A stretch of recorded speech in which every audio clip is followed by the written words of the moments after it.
Bonjour daholo tsika rehetra ndray amin'ity tratra amin'ity anio ity. Fahasoavan'ny tompo sy ny fiadanany, ary ny famindram-pony sy ny fitahinany hitoetra amintsika rehetra. Eny tafiditsika amin'ny resaka mikasika ilay hoe marika ny bibidia ka mbola anatin'izay lesona izay ihany zany tsika amin'ity anio ity ka dia manasa antsika zany mba hifantoka amin'izay lesona izay ka dia apetratsika eo ampelantanan'ny tompo ny fampianarana satria tsy mahefa manao na inona isika izany. Manasa antsika ry araka hivavaka. Ry tompo iray masina tsara indrindra izay any an-danitra, mankalaza anao izay iray midery anao ary mamevo ny nahitra anao. Eny mananitra avy ny anaranao izay iray hatramin'izao ka ho mandrakizay. Misaotra iray fa mbola menao tombonandro izay sy fotoana ahafahanay hiara-hianatra sy handinika ny teninao. Dia ny bokin'ny Apokalipsia izany.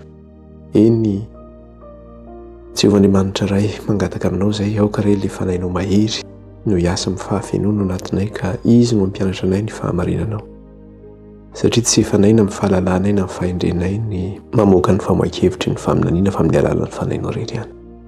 Ka na izay mampita izany na ny vahoakanao izay mihaino dia aoka ray ny fanahinao hiasa aminay tanteraka ny sitraponao. Voninahitra ny eo anao raha io hatramin'izao mandrakizay ny fiadananao kosa ray vahoakana eo aminay zanakao.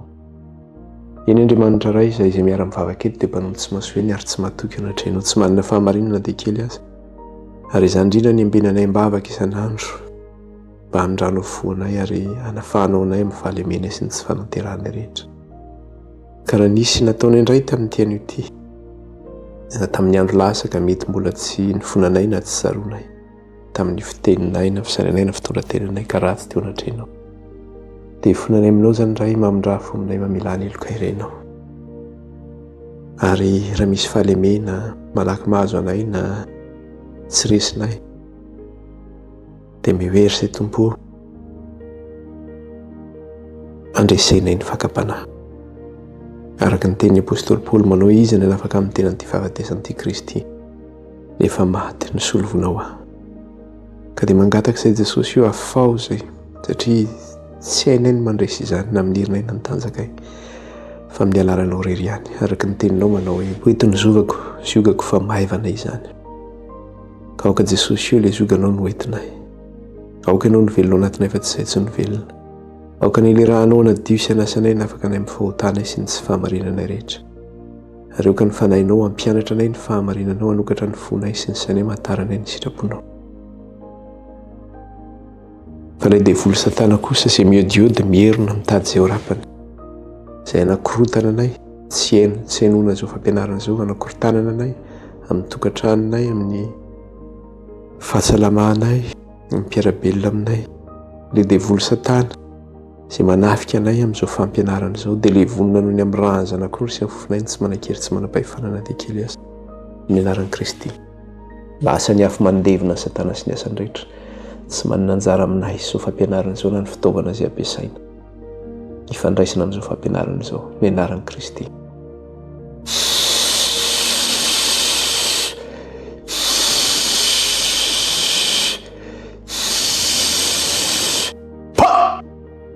Ravy Satana sy ny asany rehetra.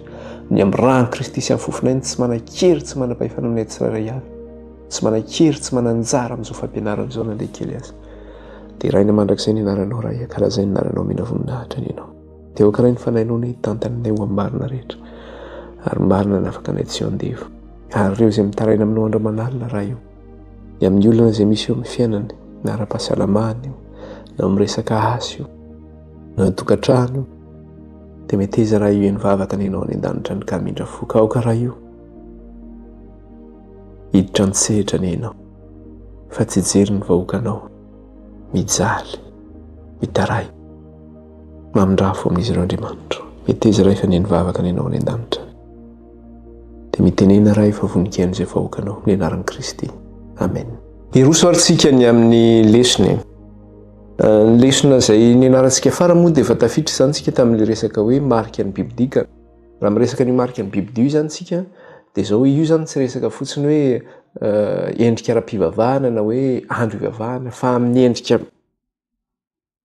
maro samihafa isehoana izy io zany mivelatra be zany io marika ny biby io fa tsy hoe miresaka ara-pivavahana ihany na hoe araka ny andro zay ivavahana izany.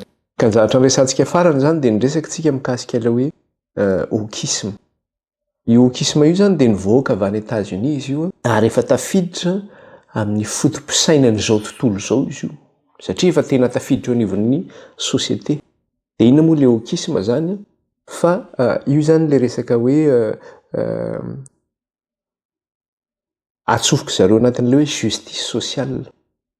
Inona moa ilay hoe justice sociale zany ohatrany hoe tsy haiko mandika anazy ialako tsiny raha tsy dia tena haiko mandika azy amin'ny teny gasy hoe resaka ohatrany hoe fahamarinana ara-tsosialy zany no resaka hoe mba hisian'ny équitabilité na hoe ny fitovizana zoa eo amin'ny olombelona rehetra zany na inona firehana misy azy na inona firehana misy azy.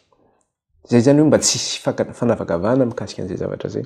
Ka le aukisme zany dia zao ny tena bazin'ilay izy atsofoka zareo anatin'io zany resaka ohatrany hoe rasisme, resaka hoe fanavakavahambolokolotra, ny sexisme, resaka hoe fitoviany lahy sy ny vavy sy ny resaka hoe discrimination maro samihafa. Fa ny zavatra tena tsofina eo anatin'ilay izy zany dia le resaka hoe LGBT, ny acceptation an'ilay hoe LGBT na hoe ny fanekena ny homosexuel eo anivon'ny société izany, ny fanambadian'ny lahy sy ny lahy, ny vavy sy ny vavy, ary le resaka hoe genre zany dia inona moa le resaka hoe genre zany fa araka le tenentsika foana hoe raha teo lehilahy izy dia aoka izy io lehilahy, raha teo vehivavy izy aoka izy io vehivavy, dia afaka manova sexe zany na lehilahy io na vehivavy io. Zany zavatra io fa vetavetana misy amin'izao tontolo izao. Resaka hoe transgenre manao akanjo behivavy ny lehilahy ny vehivavy manao akanjo lehilahy, zany rehefa izay tianao atao zany io tsisy anakana an'izay. Misy lehilahy reny aty dia misy volombavy izy dia manao robe, zany zavatra misy zany. Dia le genre dia efa alefa izy io eo amin'ny lafin'ny fiarahamonina rehetrarehetra. Any am-pianarana hitantsika teto ny resantsika farany teo zany hoe tsofoko zany amin'ny toeram-pianarana hoe ny anekena n'ireny olona ireny zany, ary tsy vitan'izany fa zany ny ampianarana hoe afaka manangan-janaka izy ireny. Ohatra hoe lehilahy manambady lehilahy zany na vehivavy manambady vehivavy dia afaka manangan-janaka izy. Dia rehefa ataony any ampianarana dia hoe iza ny antsonanao dia iza ny dada dia iza ny mama zany, dia samy dada daholo fotsiny ilay izy. Fa zay zany mila ekena ilay izy dia efa zarina amin'izay zany ny fotom-pisainan'ilay ankizy dia mbola kely dia efa manaiky an'izay izy rehefa mialehibe zany. Dia ny société koa zany atao amin'izay zavatra izay ampidiriny zany amin'ny toeram-pianarana, any amin'ny bande dessinée, an'ireny boky vakin'ny ankizy ireny misy sary dessin animé ireny dia efa atsofoka izay fotom-pisainana izay. Amin'ny dessin animé izay alefa amin'ny télé dia mitsofoka izay fotom-pisainana izay. Amin'ny divertissement izay misy, inona divertissement mety resaka sport io, n'importe quel sport zany io, na foot io na basket io na inona mety sport fantatsika dia efa atsofoka any zany zavatra izany. Any amin'ny toeran'ny entreprise mitsofoka zany zavatra izany. Any resaka marika malaza be ireny tahaka ny Nike zany dia ireny tena hoe ireny zany tena ohatrany hoe avoakan'ilay izy mihitsy, mananatra an'ilay izy, manana poangeza be. Dia maro moa ny zavatra nresantsika tamin'iny zany fa tsy hiditra lalina intsony tsika mikasika zavatra izay satria efa tafiditra eo amin'ny lafin'ny société zany izay iainantsika manerana an'izao tontolo izao zany mikasika an'io zavatra io zany satria ampanekena ilay izy araka ilay tenentsika hoe asena manaiky eo amin'ny saina ianao dia manatanteraka an'izay zany eo amin'ny asa izay ataonao. Fa ny zavatra anazy karaha zany dia zao misy ohatra anankirangiza-be tiako hoentina amintsika ny zavatra nitranga mikasika an'ilay idéologie woke io zany, na le hoe foto-kevitra hoe woke zany, dia satria ilay izy le hoe efa voizina manerana an'izao tontolo izao dia ho an'izay mpanara-baovao zany ka manana maso apokalyptika dia mahita an'izay zavatra izay. Inona zavatra nisy tamin'ny 2024 Jeux olympiques natao teto Paris zany tamin'ny 2024. Zany Jeux olympiques zany fantatsika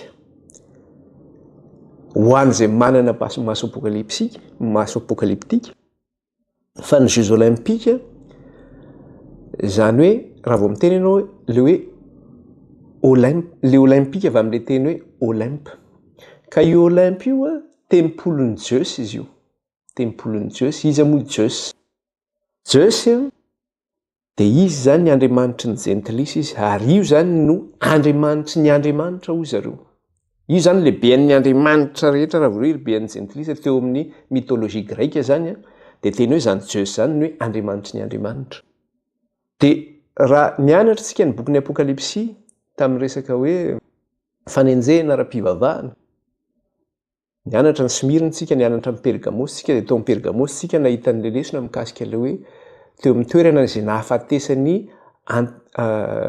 Antipasy mpanompoka teo amin'ny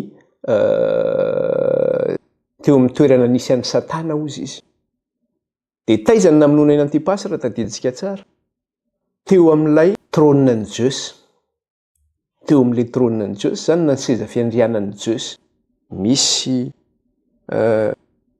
altara be teo de teo ny namonoana any Antipasy martyra izany natolotra ho an'ny Zeus ka izy io zany de zao hoe manana tempolo izy io i Zeus io de le toerana misy any tempolony io le antsoina hoe Olympe de rehefa tonga zany misy période teo amin'ny zareo Gentlis teto Europa zany de zao anomezana voninahitra ny Zeus de miakatra daholy ny sportif sa matanjaka zany teo amin'ny firenena Grika miakatra tonga any amin'le toerana antsoina hoe Olympe any amin'le tempolon'ny Zeus anome voninahitra ny Zeus zany hoe le sport no natao tamin'izay zany de zao hoe anomezana voninahitra ny Zeus sy ankalazana ny Zeus io ny zavatra mbola lovain'ny zanak'olombelona amin'izao fotoana izao mikasika le hoe Jeux olympiques io zany mbola lovain'ny zanak'olombelona amin'izao mikasika le hoe Jeux olympiques de nisy an'io Jeux olympiques io tamin'ny 2024 teto Paris de tao anatin'izay Jeux olympiques zay inona ny zavatra nitranga rongatra be naseho teo mihitsy le resaka hoe idéologie woke le idéologie woke natao te de zao tena hoe faniratsirana an'Andriamanitra sy fanompana an'Andriamanitra ary tao anatin'izay de nisy andriamanibavy teo anatin'le idéologie woke zany de zao nanokafana n'le cérémonian'ny Jeux olympiques de Zeus tao anatina plateau no navoaka satria ho an'ny Zeus tsy inona le cérémonie io Jeux olympiques ho an'ny Zeus de tao anatin'izay fanokafan'izay ihany koa nisy andriamamibavy anankiray koa tao zay novoizina tao anatin'izay cérémonie d'ouverture zay de le antsoina hoe Epona ka iresaka kely am'izay tsika satria miresaka tsika mikasika le hoe marika ny Biblia miresaka tsika le hoe idéologie woke zany hoe atsofoko ao anatin'izay le fanompo-tsampy ngezabe zany mba andraisan'ny olona n'izay fanompo-tsampy zay de zay zany efa marika ny Biblia sady zay zavatra zay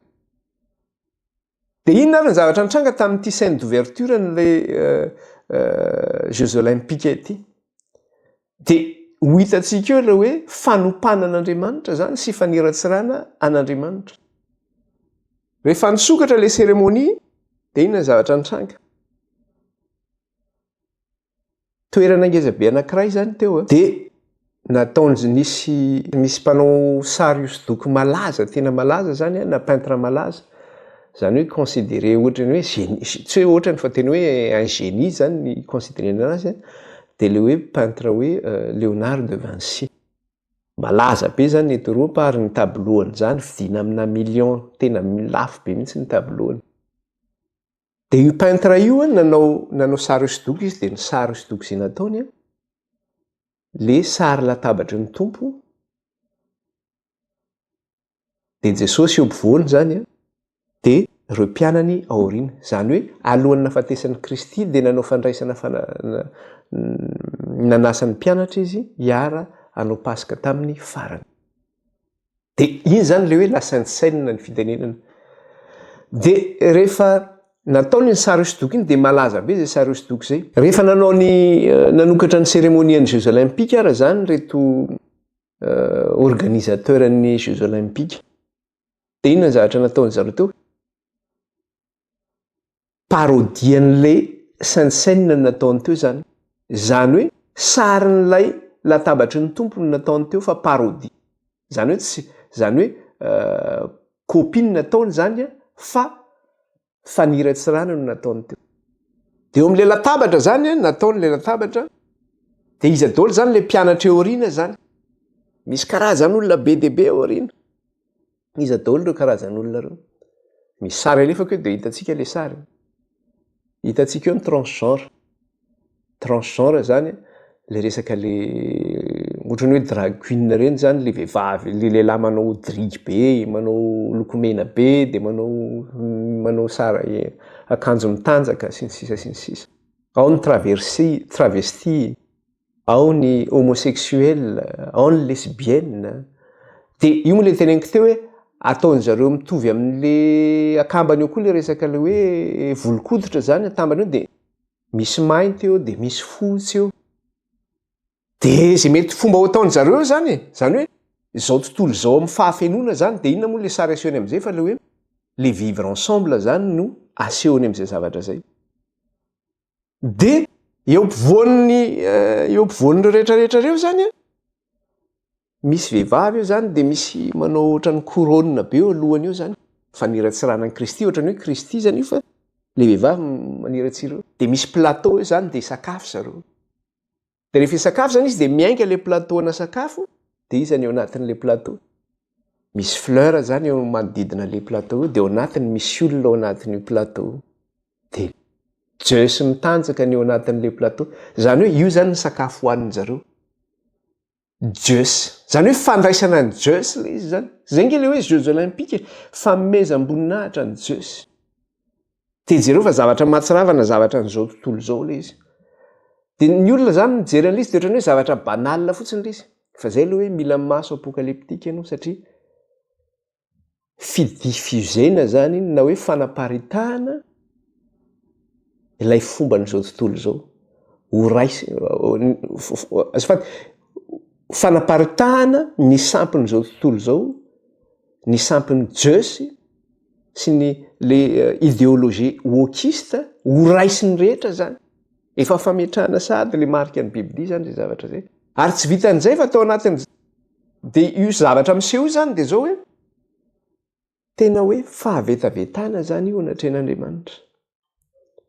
Satria maniratsira n'Andriamanitra.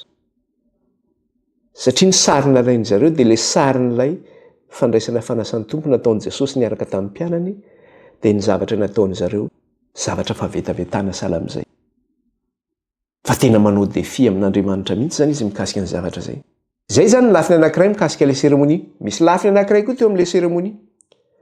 Teo amin'ilay cérémonie dia zao eto Paris dia misy an'ilay rano mandeha antsoina hoe Seine ilay rano mandeha. Dia mamaky an'i Paris zany io rano io.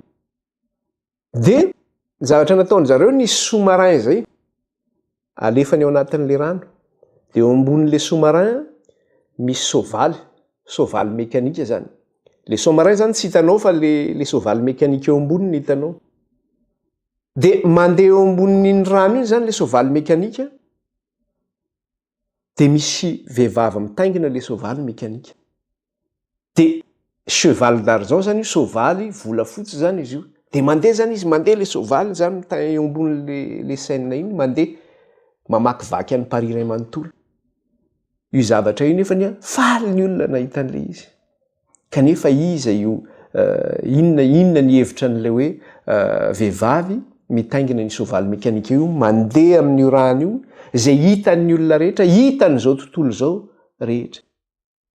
Ary tadidio tsara fa mihoatra ny 1 miliara ny mponina ambonin'ny tany zay nahita an'io cérémonien'ny fanokafana ny Jeux olympiques io. Zany hoe izao tontolo izao rehetra zany nahita an'io avokoa. Na le resaka Zeus teo io, na le resaka ty le hoe vehivavy mitaingina soavaly mandeha eo ambonin'ny rano ty. Ka inona ny hevitra io vehivavy mitaingina soavaly io dia io zany fivavahana jentilisa izy io. Io le vehivavy mitaingina soavaly io dia io le hoe epona. Iza moa le epona? Epona na hoe epone. Izy io zany dia andriamanibavy izy io tamin'ny mythologie celtique gauloise fahiny. Zany hoe nrazambean'ny frantsay tany aloha zany nanompo an'io andriamanitra io andriamanibavy io hoe epona. Zay neken'ny gaulois zany io ny andriamanibaviny zareo. Ka raha vao miresaka le epona ianao dia tsy maintsy mikambana amin'ny soavaly foana io epona io zany. Satria nahoana? Izy zany manao expédition militaire. Mandeha manao tafika zany izy. Ka izy mandeha soavaly iny zany le hoe expédition militaire, ny zavatra ataony amin'iny dia zao hoe midiffuser les cultes izy. Expédition misy article eto miteny manao hoe epona est associé au cheval izy animal emblématique de l'aristocratie militaire gauloise dans les expéditions ont entraîné la diffusion de son culte. Le expédition an'le soavaly zany izy mitaingina soavaly iny dia zao hoe ny dikan'iny dia zao fanaparitahana ale fivavahana aminy, manerana zay toerana andehanany. Dia fantatsika tsara fa tamin'ny andron'ny Gaulois dia zao ny Romanina no nanjaka, ka nanjaka teto amin'ny faritra Eropa. Ka rehefa nanafika ny territoiren'ny Gaule ny Romanina dia zao lasa fivavahan'ny Romanina koa izy rehefa avy eo. Io andriamanibavy io. Dia io mihitsy zavatra teneny hoe son culte cavalier a été accepté globalement par la civilisation romaine. Io fivavahana amin'ny vehivavy mitaingina soavaly io izy dia neken'ny civilisation romanina rehetra zany. Zany hoe zay teo ambanin'ny fahefana romanina zany nanaika ny fivavahana mikasika ny epona io, le vehivavy mitaingina soavaly. Ka inona moa ny hevitra an'le izy mitaingina soavaly iny zany? Ny heviny voalohany zany dia zao hoe fanaparitahana le fivavahana. Fa ny heviny faharoa dia zao, izy dia antsoina hoe grande déesse cavalière. Izany hoe le andriamanibavy mitaingina soavaly. Na ihany koa le andriamanibavy la déesse de la fertilité et de la protection. Zany hoe andriamanitra mitaha izy sady miaro. Inona moa le andriamanitry ny déesse de la fertilité? La déesse de la fertilité zany hoe andriamanitra mampamokatra zany izy io. Eo mitondra fitahiana ho anao eo amin'ny vokatry ny taninao na eo amin'ny asanao zay ataonao. Zany hoe andriamanibavy mampamokatra, mitaha ary miaro zany ity andriamanibavy ity. Ka rehefa manaparitaka zany izy an'ilay rehefa mandeha zany ny soavaly iny, ka le soavaly tsy inona rehefa mitaingina le soavaly le vehivavy dia miaraka amin'ny panier zany izy, misy panier misy sobika zany feno vokatra ao anatiny. Iny sobika feno vokatra iny zany hoe fitahiana zany iny ho anao. Dia le vehivavy ity zany zay mantsy ny sary asehon'le epona zany. Dia rehefa mandeha zany izy dia miaraka amin'ny sobika iny feno vokatra ao anatiny dia mitondra fitahiana ho anao zany iny ary miaro anao. Dia ny olona zany mandeha le amin'le Jeux Olympiques dia zao mijery an'iny zany ny olona. Dia faly ary ny olona tena incroyable le soavaly mekanika nandeha teo ambonin'ny rano. Nahita an'le Zeus tao anaty plateau sy ny sisa sy ny sisa. Fa averiko tsara ilay izy teo hoe ny olona nahita an'iny dia nihoatra ny miliara nanerana n'izao tontolo izao. Ary tsy vitan'izany fa na ny kristianina ara dia mijery an'izany. Mijery an'izany. Nefa ny zavatra ataony iny zany dia zao midiffuser le culte zany izy. Zany hoe manaparitaka le fivavahana zany izy, manaparitaka le sampy izy, andraisan'ny olona le sampy. Na le Zeus io amin'le resaka hoe Jeux Olympiques, sady fahavetavetana no maniratsira an'Andriamanitra, na le epona, le andriamanibavy mitaingina soavaly, zay mitondra fitahiana sy fiarovana ho anao zany. Dia io andriamanibavy io mampatsiaro an'le ohatrany hoe Diane ny Efesiana tamin'ny andron'ny apôstôly. Ny Diane Efesiana nge dia zay. Andriamanitry ny Efesiana, andriamanitry ny Romanina mitondra fitahiana ho ho an'ny vahoaka zay manompo anazy de ohatr'izay mihitsy ty mitondra fitahina de eo le izy hoe betsaka ny kristiana betsaka ny milaza fa kristianina de mijery an'izany de mandray an'izany fivavahany zany hoy izy ianao za tsy mandray an'izany rehefa nanatrika teo fotsiny ianao nijery an'izany ianao de efa tafiditra any aminao zany zavatra zany ary tsy vitany hoe teo ihany ange tamin'iny ouverture iny ihany ny kristianina nijery fa nandritra n'le jeu be debe ny kristianina mijery an'ireny jeux olympiques reny le jeu hoe inona ny sport androany marina fa mahafinaritra le sport fa le sport amin'iny ange mifandray am'le jeus satria natao an'ny jeus ange ny zavatra iny zany hoe ianao zany mandoto ny fitafianao mandoto ny fitafiany zanak'ondry zay raisinao ianao zany vetavetainao amin'ny sampin'izao tontolo zao de mandritra ny fotoana angamba ray volana le jeux olympiques de mijery eo foana ny kristianina indray sport androany ora olona zany ange efa fametrahana ny marika ny bibidia zany zava-doza ange zany ka izany voalazantsika zany de zao hoe anisan'ny marika ny bibidia daholo zany rehetra zany fa raha tsy manana maso apokaliptika zany ianao de maninona tsy mahita an'izay zavatra zay zany ianao tsy mahita an'izay fitaka zay zany ianao fa fitaka be vava zay zary zany jeux olympiques zany za tsy mijery an'izany tsony satria natao an'ny jeus io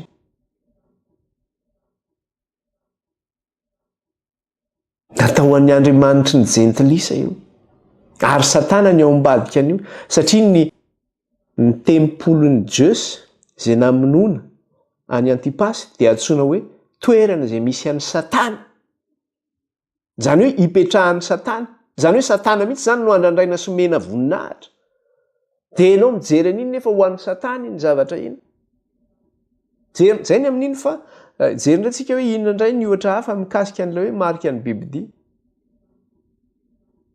mba andraisan'ny kristianina anazy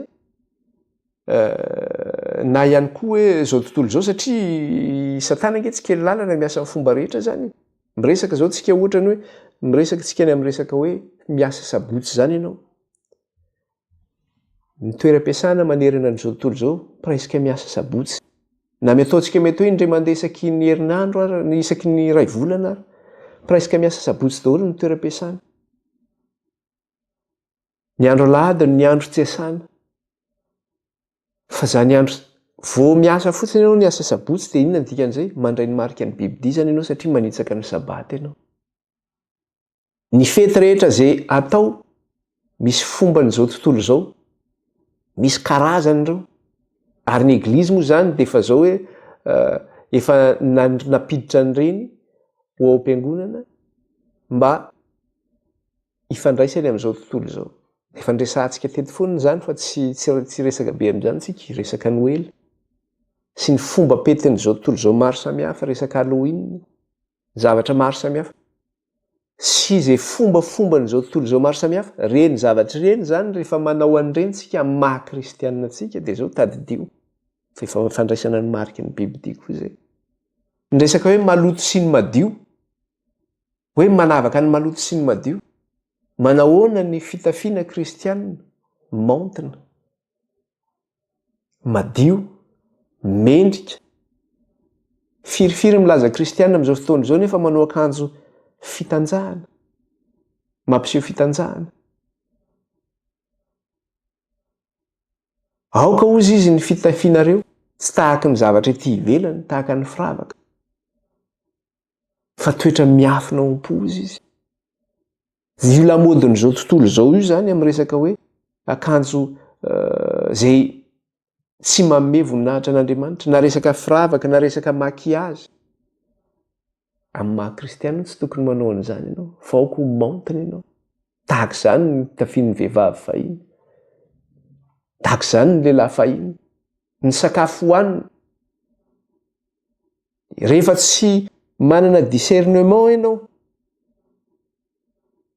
de zao manao fahatany ianao ao ny sasany fa hoe zay efa mivavaka sabotsy zay koa fa tsy mihinana biby maloto ohatrany fa rehefa tsy hainao manavaka hoe na ny ataontsika hoe mihinana resaka omby reny angeny amin'ny toeram-pivarotana ty ampitan-ranomasina moa indrindra Madagasikara tsy daiko loatra hoe mivarotra hena sy ny sisa zany de efa ombaleny le izy eo anatin'ireny sachet ombaleny anazy reny zany de ireny nefa de zao hoe ny viande varotany amin'ny grande surface ny akabeazany de zao hoe ny namononany ny biby iny tsy nalatsa-dra. Ny soratra masina de miteny hoe ny biby zay hoaninareo de aoka biby alatsa-dra hozy izy. Nefa ny amononany biby aty de zao hoe toranina ny biby. Na hoe électrocutena ny biby. Izay ny amononana azy. De tsy milatsa-dra zany nafaty anazy. Zay le hoe viande non égorgée. Zany hoe viande étouffée zany iny. Ny seporina le omby zany na le ondry de tsy azo hoanina. De nefa zay de hoe ianao mieritreritra hoe azo hoanina ty fa tsy azonao hoanina. Ny tsy fahafantaranao an'izay zany zany zany de efa fandraisanao le mariky ny biby disady. Ny sakafo zay hoaninao mieritreritra anao ty zavatra azo hoaninao de nefa mikambanao ny maloto sy ny madio. Ohatra zao ty mieritreritra anao ty zavatra azo hoaniko nefa misy crustacé ao anatin'ny crustacé zany tsy azonao hoanina zany. Mety hoe misy orana. Ny sakafo aty rehefa mividy ianao misy ingrédients reny le izy. Misy am'le emballage misy soratra hoe zao ny zavatra miconstitué an'ity sakafo ty. De misy code eo. Hoe 441 ataontsika hoe 671 sy ny sisa. De rehefa tsy fantatra ao ny hevin'izay code zay de mihinana ianao. Nefa amin'ireny code reny izy zany tsy tenenina zao ny ao anatin'ity fa le code no ahafantaranao anazy ty raha vao ty code ty zao de tsy azonao hoanina ty sakafo ty. Fa misy zavatra maloto ao anatiny ao. Zay tsy hoanina moa zany amin'ny maha kristianina anao. Betsaka ndraiky koa mety ilaza hoe angano kristianina tsy mihinana angano kristianina omby ihany no hoanina fa mihinana kisoa ny kristianina na ny sisa sy ny sisa. Raha ohatra ianao miteny an'izay de mbola tsy nanaraka fampianarana zany ianao fa manasa anao nanaraka le fampianarana. Fa eto zany de zao hoe marika ny bibidia daholo zany. Mila mahay manavaka ny madio sy ny maloto anao inona sakafo azo hoanintsika ny anarana teto, inona ny tsy azo hoanina. De efa niresaka tsy moa tsika mikasika an'ilay resaka hoe fitafiana zany. Ijery ihany koa tsika témoignage anankiray na fijoroana vavolombelona anankiray. Izy ity zany afrikanina izy ity Bakazikana anarany. Ka ao anatin'ny boky izay nosoratany zany de manome milaza izy mikasika an'io marika ny bibidia io. Ka izy ity de zao hoe magicien izy ity. No niala zany fa nandrain'i Kristy. Rehefa nandrain'i Kristy izy de nariny zay fomba nanaovany magie zay. Ka nahatonga azy nanao magie nefa de zao hoe iza no ninitié anazy tam'le izy. Iza no nitarika azy hanao magie. De pretra katolika zay no nitarika anazy hanao an'io zany tamin'izy tany Afrika zany ty resaka ty no mandeha. Ary namoahany an'le boky de tamin'ny 1992 ny titran'le izy de hoe Rescapé de l'enfer. Ka izy ity zany rehefa tafiditra tany amin'le monde n'le magie zany de efa lasa nanana grady ambony be izy. De rehefa manana grady ambony be izy de zao hoe makany amin'ny monde invisible izy. Kany amin'ny monde invisible zany any amin'ny hoe tontolo zay tsy hita maso. Na hoe any fiaina tsy hita zany no andehanany. De any izy mahay mifandray amin'ireo lehibe amin'izao tontolo zao zany. Lehibe amin'izao tontolo zao. Mifandray any amin'ny fiaina tsy hita io izy. De eo amin'ny chapitre 5 amin'le bokiny de zao ny zavatra resahany eo. Bakazikana no miteny an'ity fa tsy za ao amin'le bokiny amin'le hoe Rescapé de l'enfer. Ao amin'ny chapitre 5 amin'le boky ny teneniny satria miresaka zany izy ato miresaka ny an'le monde invisible, miresaka mikasika ny papa izy ihany koa eto sy ny fiangonana katolika ary miresaka ny lehibe ireo lehibe amin'izao tontolo zao. De au chapitre 5 zany eo amin'le bokiny de mitondra ny lohateny manao hoe Rome la grande Babylone na hoe Roma Babylone lehibe. De eo amin'ny page 77-78 de zao ny zavatra voasoratra ao. la succession du pape Paul VI et la correction de la Bible. Ny solon'ny papa Paul VI ozy izy sy ny nanitsina ny Baiboly. De ozy izy, en 1978, nous assistâmes à une grande réunion dans le monde invisible pour élire un successeur au pape Paul VI. Tamin'ny 1978 ozy izy dia nanatrika réunion ngezabe anankiray ao izy tany amin'ny tontolo tsy hita maso zany le monde invisible mba hifidy izay ho solon'ny papa Paul VI. Ka izy ary ny lany tamin'izay ozy izy, rehefa nifidy zay ozy izy dia papa Jean-Paul Ier no lany. Dia rehefa nametraka azy izy ho papa rehefa napetraka ho papa ozy izy dia nahazo mission izy io, hoe zao ny mission ho ataonao. Celui-ci reçut la mission de modifier la Bible en enlevant les passages suivants. Nahazo mission zany papa Jean-Paul Ier anova ny Baiboly na anitsy ny Baiboly ny amin'ny anesorana toko sy andininy vitsivitsy ao anatin'ny soratra masina. Dia ino ny toko sy andininy vitsivitsy esorana anatin'ny soratra masina? Dia hoe ny Korintianina voalohany toko fahenina, andininy fahenina ka hatramin'ny fahenina ambin'ny folo, ny Korintianina faharoa toko fahenina, andininy faefatra ambin'ny folo ka hatramin'ny fahafito ambin'ny folo, ary ny bokin'ny Apokalipsy iray manontolo. Dia ho jerentsika kely izy io fa tsy ho vakitsika tanteraka dia raha mijery fotsiny tsika maka satony any ohatra ny eo amin'ilay Korintianina voalohany no jerentsika toko fahenina. Vakitsika kely izy io amin'ilay Korintianina voalohany toko fahenina, maninona moa zany io toko sy andininy io zany no esorina zany. Korintianina voalohany toko fahenina dia vakitsika ny andininy tonga dia vakitsika andininy fahavalo amin'io no vakitsika, andininy fahavalo sy ny fahasivy. Toko fahenina andininy fahavalo sy ny fahasivy. Dia inona zavatra voasoratra ao?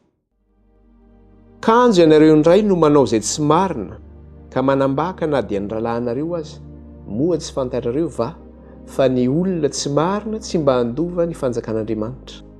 Aza mety ho fitaina anareo fa ny mpijangajanga sy ny mpanompo sampy sy ny mpakavadin'olona sy ny sodomita sy ny mpangalatra sy ny mpierina sy ny mpimamy sy ny mpanaratsy sy ny mpanao ankeriny dia tsy mba handova ny fanjakan'Andriamanitra ozy izy. Eo zany ny zavatra resahany. Kanjo ianareo indray ozy izy no manao izay tsy marina ka manambaka na dia niralahanareo azy. Inona ny zavatra nataon'ny Eglizy? Zavatra nataon'ny Eglizy tamin'ny andro Moyen Âge ireny dia zao hoe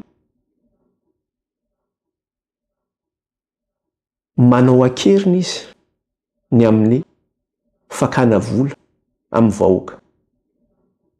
Hany ka raha vao misy pretra tonga amin'ny toerana anankiray dia efa mangovotra ny vahoaka. Manao hoe inona indray ny ataon'ity pretra ty aka vola ty no ataon'ity. Sy ny sisa sy ny sisa. Zay zany ilay fakana ankeriny. Dia ozy izy moa tsy fantatrareo fa ny olona marina tsy mba handova ny fanjakana, ny olona tsy marina tsy mba handova ny fanjakan'Andriamanitra. Aza mety ho fitaina nareo ozy izy fa ny mpijangajanga sy ny mpanompo sampy sy ny mpakavadin'olona sy ny sodomita sy ny mpangalatra sy ny mpierina sy ny mpimamy sy ny mpanaratsy ary ny mpanao ankeriny dia tsy mba handova ny fanjakan'Andriamanitra. Dia jereo tsara, moa tsy fantatrareo fa ny olona tsy marina tsy mba handova ny fanjakan'Andriamanitra. Ino tsy fahamarinana izay ataony io?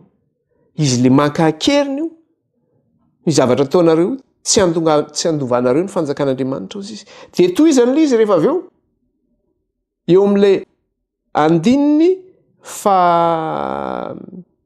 fahasivy dia ozy izy moa ve tsy fantatrareo fa ny olona tsy marina tsy mba handova ny fanjakan'Andriamanitra. Aza mety ho fitaina ianareo fa ny mpijangajanga sy ny mpanompo sampy sy ny mpakavadin'olona sy ny sodomita sy ny mpangalatra sy ny mpierina sy ny mpimamy sy ny mpanaratsy ary ny mpanompo keriny tsy mba handova ny fanjakan'Andriamanitra. Inona ny zavatra nataon'ny Eglizy? Nijangajanga nge ny Eglizy napiditra ny fomba tsampy tao am-piangonana. Satria izay mihitsy ny teneniny eto, aza mety ho fitaina ianareo fa ny mpijangajanga sy ny mpanompo sampy sy ny mpangalatra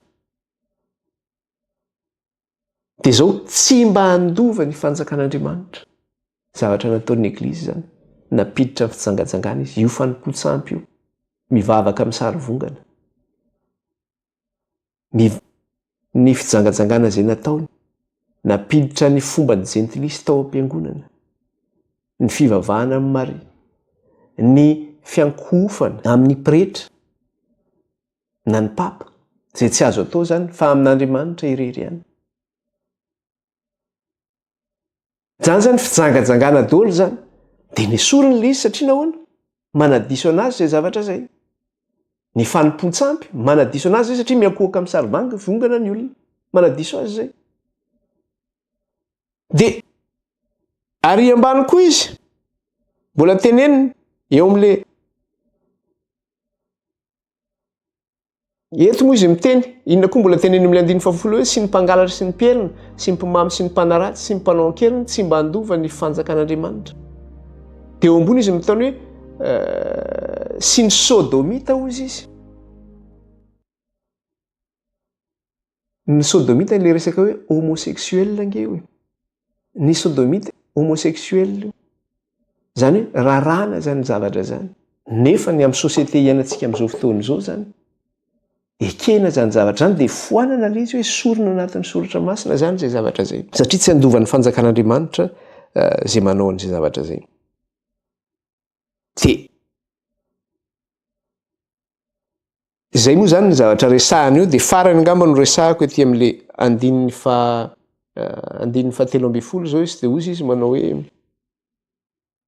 tsy 13:10 15:10 dia ahoana izy 15:10 tsy fantatrareo va fa ny momba ny tenan'ny Kristy ianareo moa nala ny momba ny tenan'ny Kristy va aho ka atolotra zany momba ny tenan'ny vehivavy janga sanatria izany ozy izy moa tsy fantatrareo va fa izay miray amin'ny vehivavy janga dia tena iray aminy fa hoy Andriamanitra ho nofo ray ihany izy roa.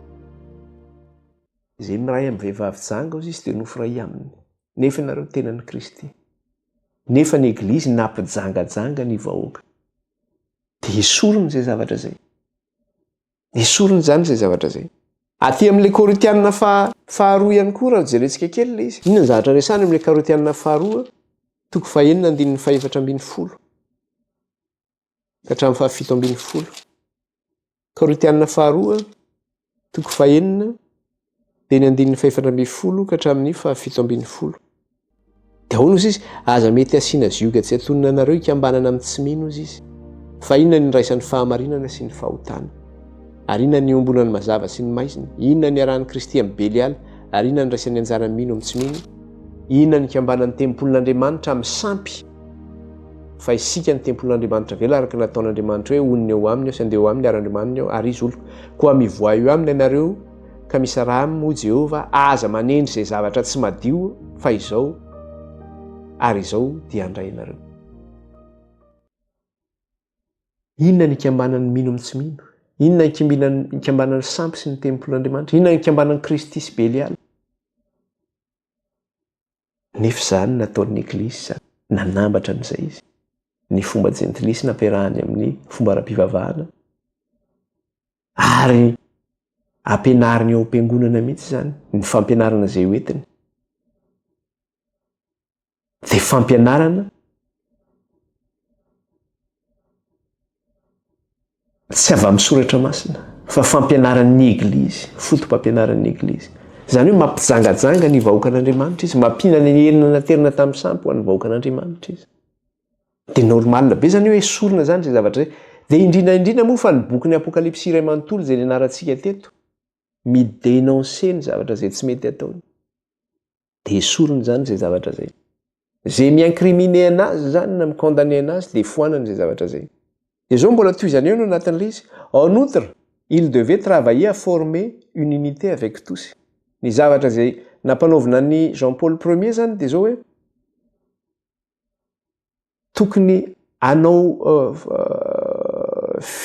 fampiraisana izy amin'ny rehetra zany. Dia izy io rehetra zay tokony hampiraisana io ny jentilisa ozy izy ny missionnaire sy ny pasteur ny kristianina avy amin'ny fivavahana rehetra mba hahafahana ozy izy miady ilay antsoina hoe le grand izy io antsoina hoe le grand iadivan'izy ireo dia Andriamanitra no tianytenenina amin'io.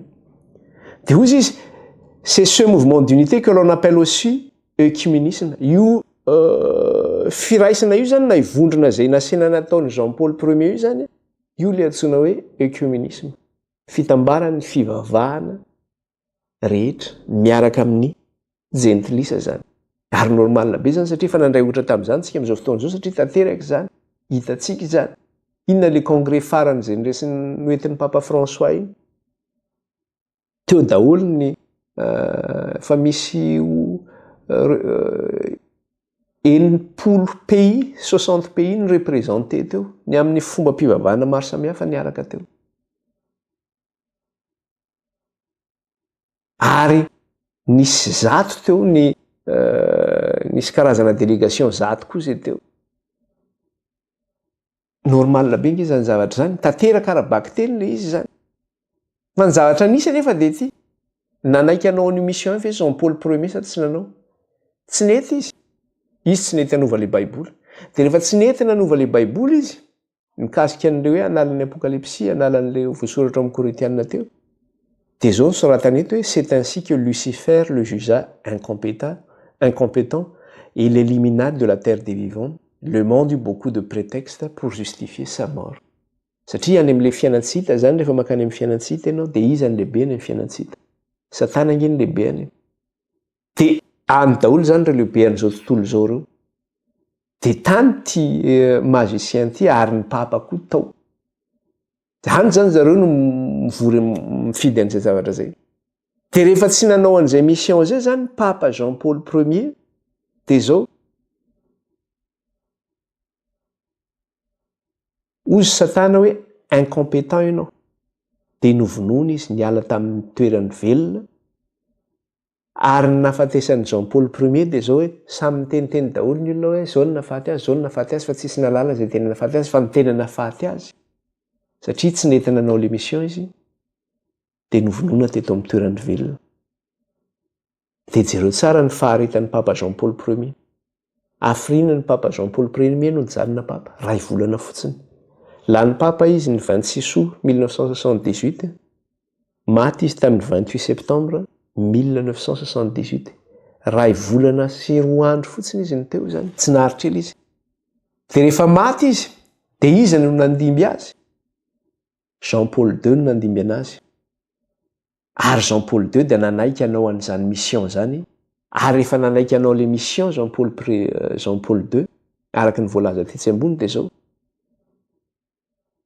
Nasandratra ho papa izy ary nomena fahefana lehibe. Nomena fahefana lehibe. Aty amin'ny page 82 à 85 inona ny zavatra nitranga. Dia io miresaka le zavatra niresantsika teo hoe anakambanana an'ilay jentilisa zany sy ny fivavahana jentilisa zany sy ny fivavahana kristianina manerana an'izao tontolo izao. Dia tamin'ny nanaovana an'izany dia zao hoe zay ny voasoratra ato amin'ilay page 82-85 l'unification des églises et du pouvoir politique mondial. Ny fitambaran'ny église rehetra ozy izy sy ny fahefana ara-politika manerana an'izao tontolo izao. Dia zao no teneny le 25 mai 1985, le pape Jean-Paul II lança une invitation à tous les grands de ce monde, y compris à ceux qui se disent évangéliques, mais qui œuvrent pour leur propre intérêt. Tamin'ny taona 25 mai 1985 ozy izy ny Papa Jean-Paul II dia nanasa ireo lehibe manerana an'izao tontolo izao rehetra ozy izy tao anatin'izany ihany koa ny fiangonana évangélika zany izay samy miasa izy ireo ho an'ny tombotsoan'ny tsiraray zany. Dia toy zany ny toerana zay nanaovana an'izany ozy izy dia zao tany Nairobi, tany Kenya, ary ny olona tonga nivory tamin'izany zany tamin'io fanasana izay nataon'ny papa io dia satria fivoriana lehibe no nataony zany ohatran'le papa tonga amin'ny toerany ireny zany dia manasa olona be dia misy tonga daholo ny vahoaka be dia be eo. Fa ao anatin'izay koa le hoe lehibe amin'izao tontolo izao zany sy ny évangélika manerana an'izao tontolo izao. dia tany Nairobi Kenya nanaovana anazy 800,000 personnes ny olona tonga tamin'izany zavatra izany tamin'ny fahatongavan'ny papa tany Nairobi io. Dia ny asa zay natao tamin'izay zany na ny drafitra asa zay natao tamin'izay fotoana izay dia hoe les travaux devraient porter sur l'unification des églises et l'unification politique du monde sous l'autorité du pape. Ny drafitra asa tamin'izay ozy izy dia zao mikasika ny amin'ny fanambarana ny église rehetra manerana an'izao tontolo izao sy ny anambarana ihany koa ny politika manerana an'izao tontolo izao eo ambanin'ny fahefan'ny papa. Dia zao ny tenenina au cours d'une réunion tenue sous la présidence personnelle du pape le 1er juin 1985, on décida de supprimer la Bible, les portions de l'écriture mentionnées plus haut. Tao anatin'ny réunion zay nataon'izy ireo zao zany le grand de ce monde na hoe ny lehibe amin'izao tontolo izao miaraka tamin'ny évangélika zany teo ambanin'ny fahefan'ny pape tamin'ny 1985 juin 1985 dia zao inona ny tapaka tamin'izany? Tapaka tamin'izay zany ny fanafoanana an'ireo verset zay nomenantsika tery ambony teo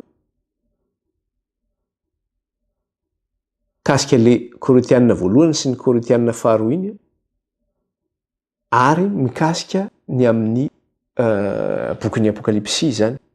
Ary rehefa tapaka zany ny fanesorana an'izay dia fotoana fomonja tao aorianan'izay dia natota ny baiboly vaovao anankiray antsoina hoe Bible de Jérusalem. Ka rehefa natota io baiboly vaovao le Bible de la Nouvelle Jérusalem dia ao anatin'io Bible na Jérusalem io zany dia zao tsy misy an'le mention voasoratra teo amin'le Korintianina voalohany teo, tsy misy an'le resaka mikasika le Korintianina faharoa ary tsy misy ny bokin'ny apokalipsia. Dia toy izany le izy manao hoe le pape aidé par les puissances de ce monde affermira son trône pour se faire adorer comme Dieu.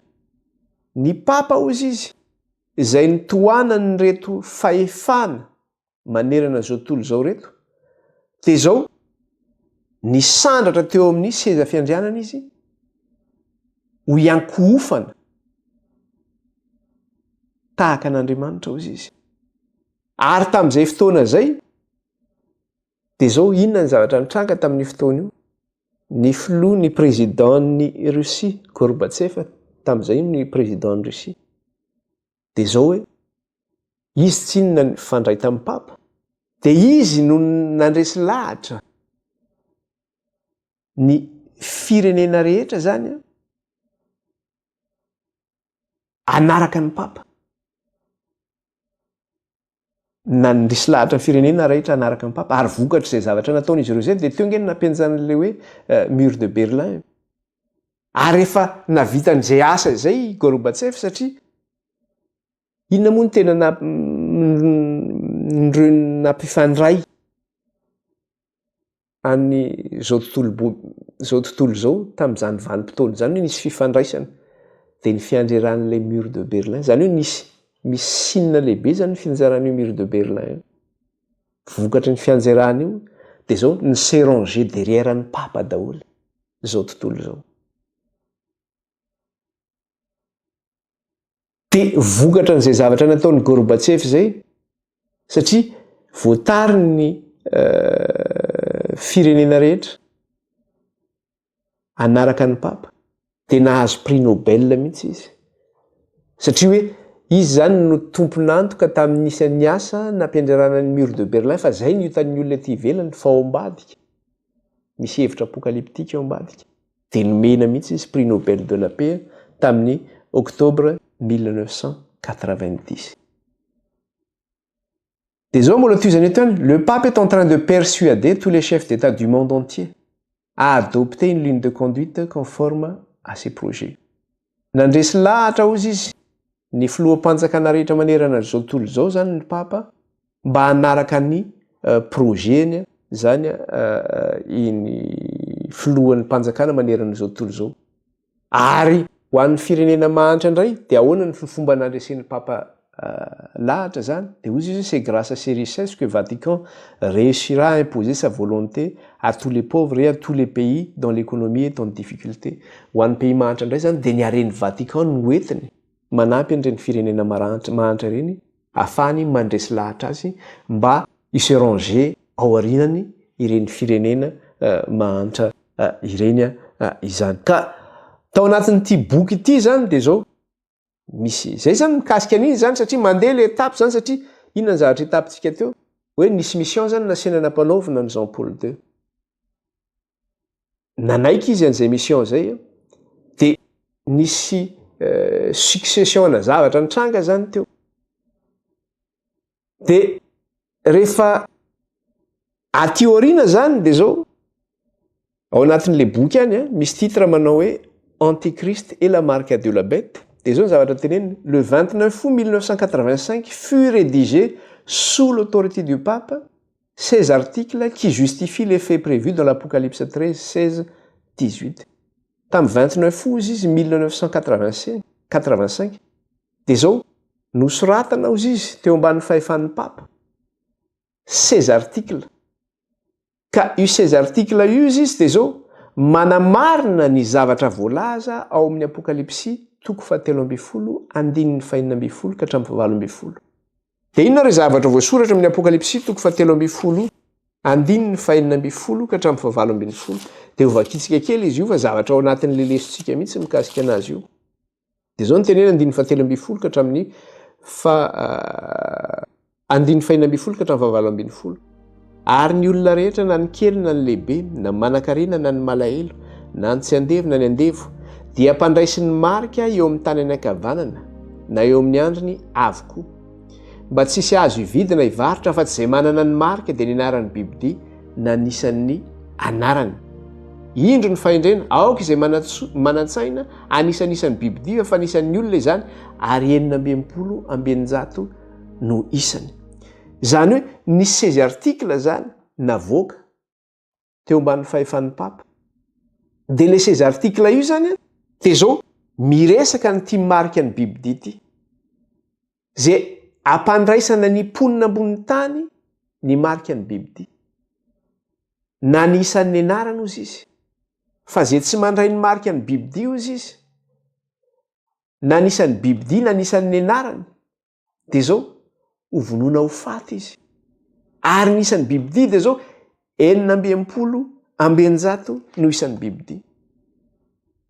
De io article io zany de zao zavatra nytenenin'ny Bakazika comme j'ai pris part personnellement à la réunion qui prépara la publication de ces articles.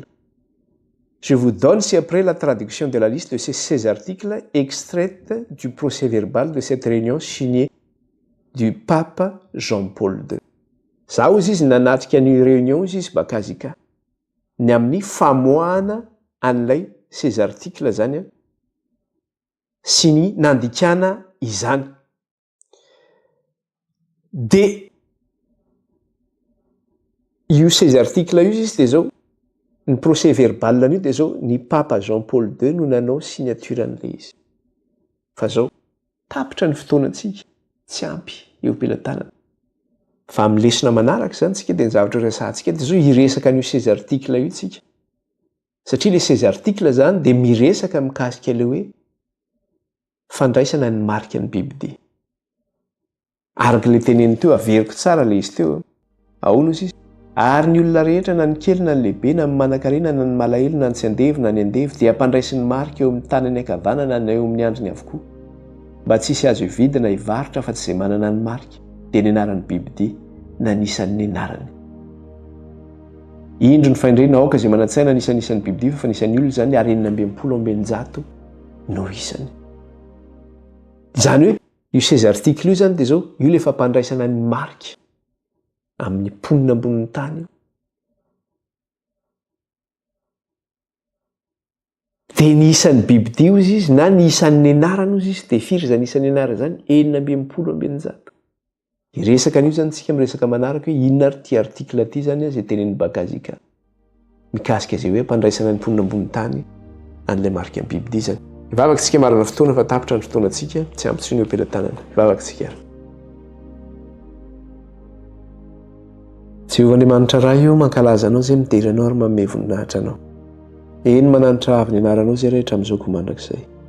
Misaotra raha io ny amin'izay lesona vitanay tamin'ity an'ity. Eny tsy moramora izany lesona izany. Fa aoka ny fanahinao hiasa aminay eto anteraka ny sitraponao. Ary aoka ny rahanao Jesosy handrakotra anay rehetra ka hiaro ny amin'ny loha sy amin'ny ratsy rehetra. Ny anjelinao ihany koa ny ankotody manodidina kiaronay sy tantananay. Tiaraina mandrakizay ny anaranao ray. Dia isaorana ianao izay vita tamin'ity an'ity. Amin'ny anaran'i Jesosy. Misaotra Jehovah tompony maro. Alleluia. Amen.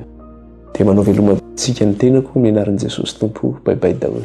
Dia manaraka indray ary.